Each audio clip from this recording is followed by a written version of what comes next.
Sometimes you may have a situation where your photo is warped. This sometimes happens when you digitize your photos by taking pictures of them instead of using a scanner. Scanner errors generally cause pictures not to be straight. I only have one warped picture, this one of Jane McMullen Swan, the wife of an ancestor of mine, William Swan. This picture was sent to me digitally and appears to be in some sort of photo album, or maybe it's a warped background. Jane Swan lived to be 100 years old, which is pretty noteworthy back in those days. First, I'm going to duplicate the image so that I'll have an extra just in case something happens. To be perfectly honest, I don't think this picture looks that bad, and the only way I can tell that it's warped is to look at the background, which would be right here. And you can see the background, see the flowers, and it almost looks like that she's actually either on the photo album and the photo album is tilted back, or that the wall is tilted back. I thought that maybe I might just crop this off, but after looking at it, the top of her looks like she's shortened up. So this really is a warped picture and really needs to be fixed. To unwarp the photo, we're going to use something called the perspective tool. And that's down here under this little meshy thing called the mesh warp tool. And if you can't see it, it defaults to this, but it sits under here. And if you click on the little bitty triangle, you'll see that the perspective tool is right there. And all we have to do is open it up. We do want to show the grid, so I'm going to select Show Grid, and I'll keep everything else the same, single plane, destination, and all that other sort of thing. Now, what I'll do is I'm going to go by this line right here because this looks like where it's warped. So I'm going to pull on this until we can get our line evened up a bit. And then this part is also kind of bent or warped, and I'll pull on this until we get something like that. It's already starting to look a little bit better, and I think I'm going to pull it up a little bit to lengthen her face out. It's really hard to tell if that's really warped or not, but it does look a lot better, and it looks like she's standing up here and is a lot straighter. So once I get what I want, I'll go down here and I'll select Apply. And now we have her photo that is all straightened out and it's no longer warped. Let's take a look to see if we have anything we need to crop. I don't think so, but this looks kind of peculiar. So I think what I may do is I might just crop that off. So I'll move this over here and move this down a little bit. And basically, I'm just going to crop off the edges. Now, another thing I want you to notice is see down here, when I first looked at this, I thought, well, she's supposed to be standing like that, but it looks to me like this angle of her dress is not real straight.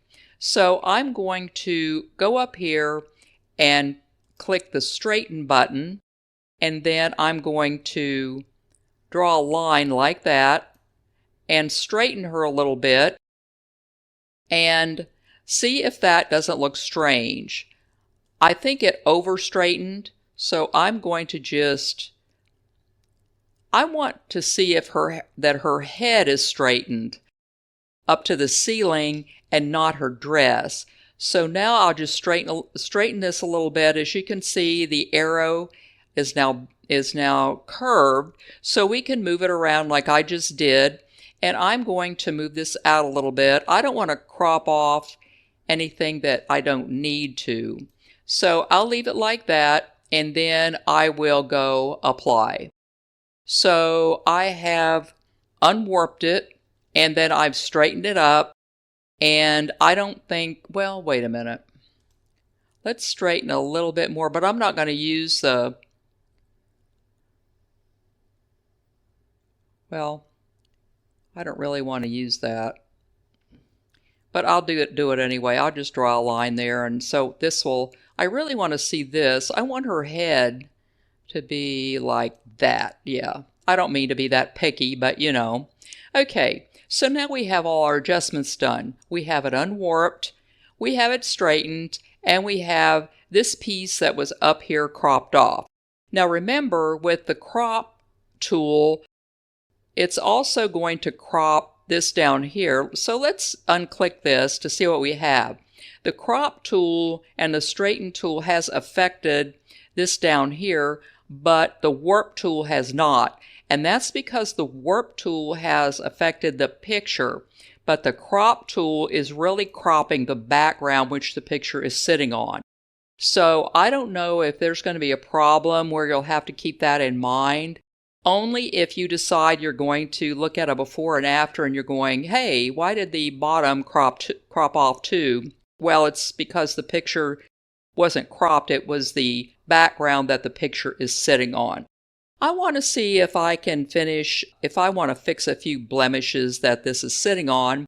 So I need to add a pixel layer, and remember, we want to do that. We don't want to paint on our picture, we want to paint on our pixel layer. Quite frankly, if we screw up majorly, we can just delete the pixel layer and start all over.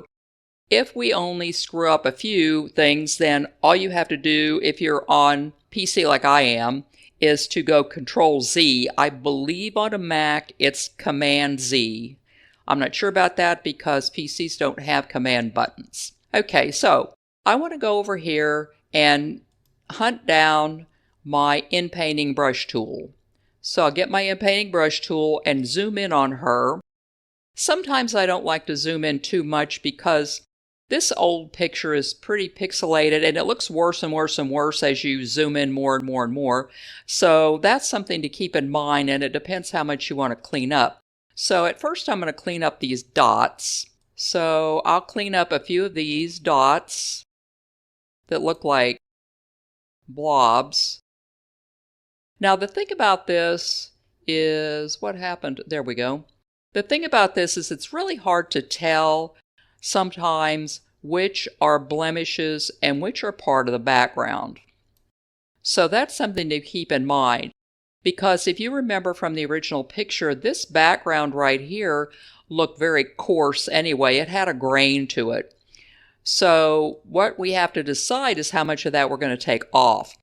I really don't like, especially on these old pictures, taking off things that I know are supposed to be there in the first place, because to me it just gets rid of, it changes what the picture is supposed to be back in that period of time.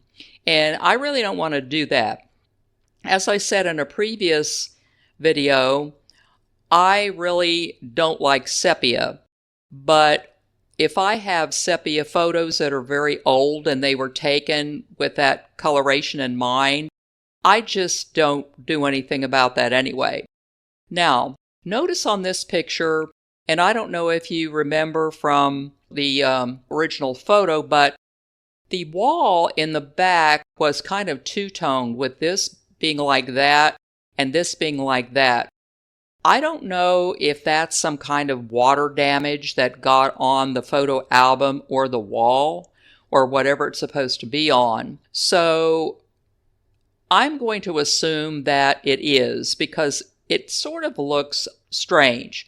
So I'm going to try to remove at least the demarcation so it will smooth in a little bit more. And let's see what happens when we do this. If you use the inpainting tool, remember that you're getting pixels on the outside of the selection. So in this case, it's going to take a look at the pixels on the outside of the selection, and then when you let it go, that's what it's going to copy. So already we have something that looks pretty nice. If you don't like this, there's another option. Here, let me take this. There's another option. We can smooth that out, or we can go over here and select the clone brush tool. I have said in the past that I really am not a clone brush tool fan.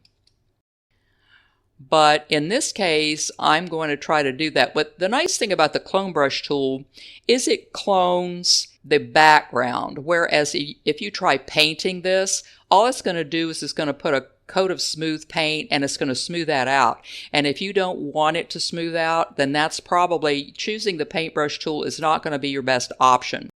So let's try and see if we can use the clone brush tool on this.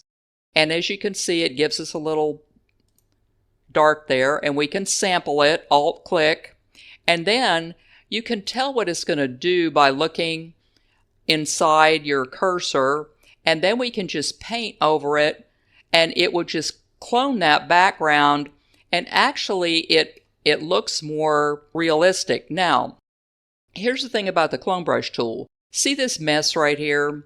That happened because you have to, I don't know if other people have to do this with their clone brush tool, but you have to keep sampling and then doing it. So you have to click it up and sample. So I'm going to sample again and try to paint over this part that got messed up. So there we have that part that got messed up. We can clone down here, Alt and click, and go back up here and paint over it. And then what we can do is we can turn the opacity down. And this is probably a good thing to do whenever you're looking at the paintbrush tool or the clone tool.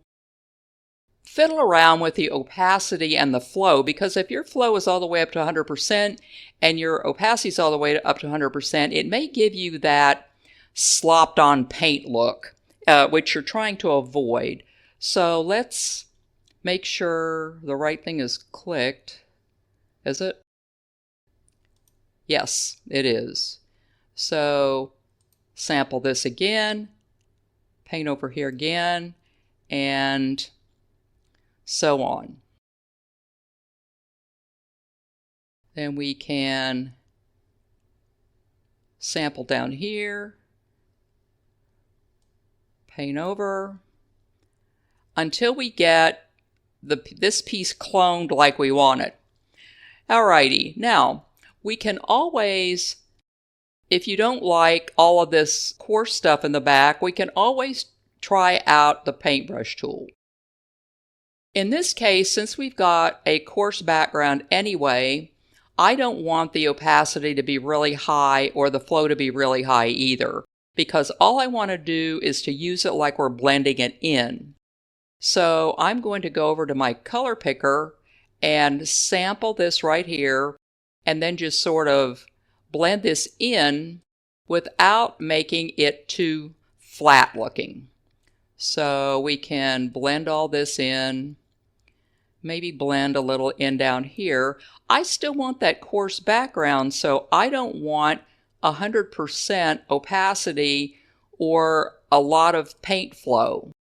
So here we can like smooth it out a little bit and all that business. Okay, now let me zoom out so we can see what we have. Alrighty, so we have view. Let's go actual size. Whoops, we don't want to do that.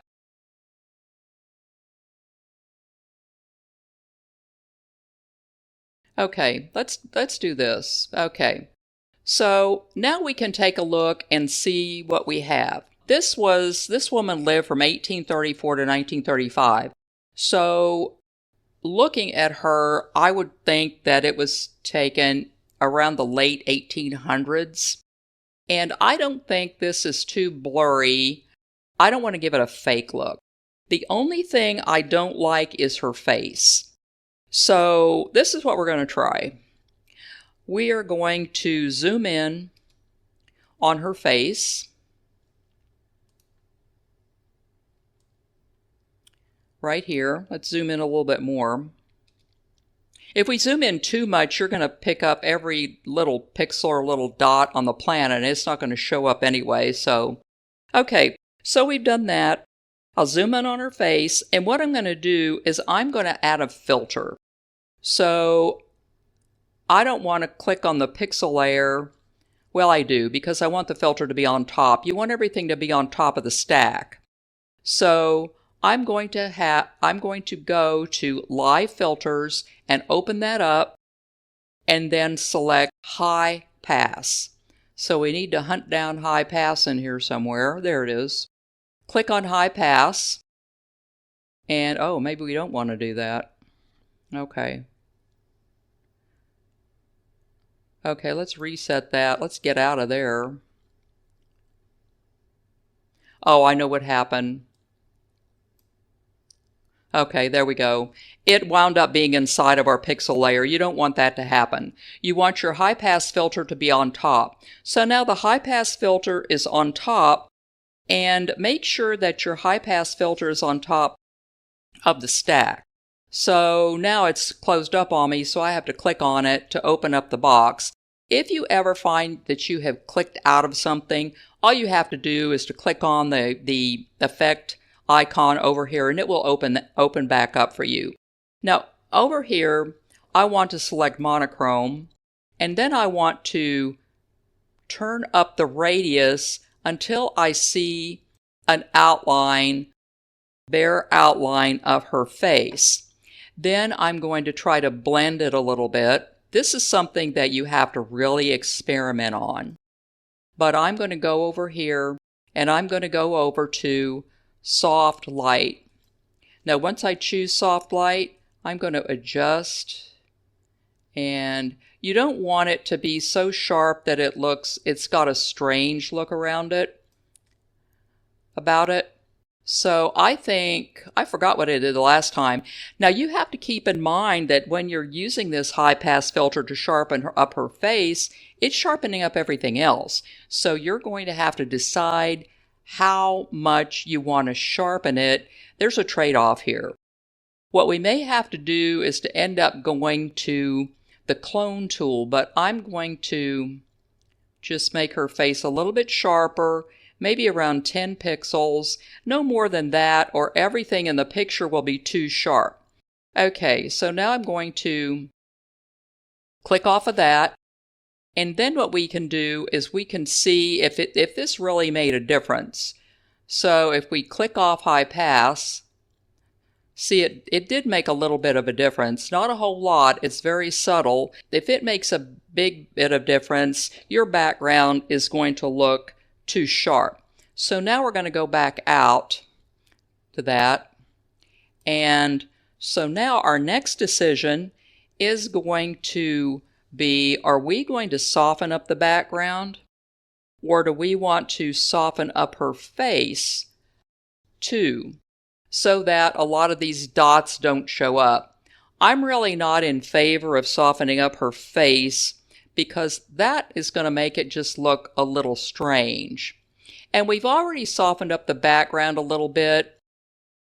I mean, if you wanted to, I guess you could. I would then choose the paintbrush tool again and then do a sampling of this over here, and then just, I mean, we're on a pretty low opacity, and just kind of paint over it a little bit, soften it up a little bit like that, so that we get a softening texture so it doesn't look too weird.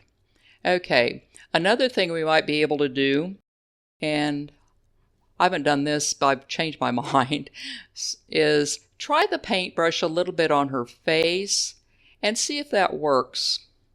So, because I don't want to sharpen up her face and then end up with, but I'll take some of these off of here. Maybe I can use the in-painting brush tool to take that little mark off. Well, it might be a good idea if I chose the pixel layer. So now I have the in-painting brush tool selected, and take that little mark off, so that looks a little bit better. Now you have some of these shadows here. How much you want to fiddle with them is up to you, but I wouldn't try doing too much with this, because I think we're fine as it is. Let's go back over here to the paintbrush tool. Maybe increase the opacity a little bit, maybe 50%. Go over here. Let's take a sample, make my brush bigger. See how that does that? It really, I may not like that. Yeah, that's too much. See what I mean? That's just too much. So we want to go Control Z, Z until we get back out of there. So now I've turned it back down to 32%. Let's do this again. See how this is. This is actually probably too light. That's my problem. Let's take a sample of that. Run over here and keep going. And remember, if you keep going too much, you can always change your mind and do it all over again. Okay, so now let's see what it looks like when we zoom back out. Okay, the only other thing I might take care, well, wait a minute. Okay. The only other thing I might change or take care of is work on her face a little bit, but quite honestly, I don't really, want to change it all that much. This is an old picture, and the main thing I wanted to do was to unwarp it and straighten it out a little bit. So here's our finished product, at least for now until I change my mind, and I can tell you I probably will. I'm going to continue to work through my photos and introduce more ways that you can restore old photos. Remember to like, subscribe, and ring that notification bell to stay tuned for my next video. Check out my Buy Me a Coffee webpage as I'm posting new things all the time.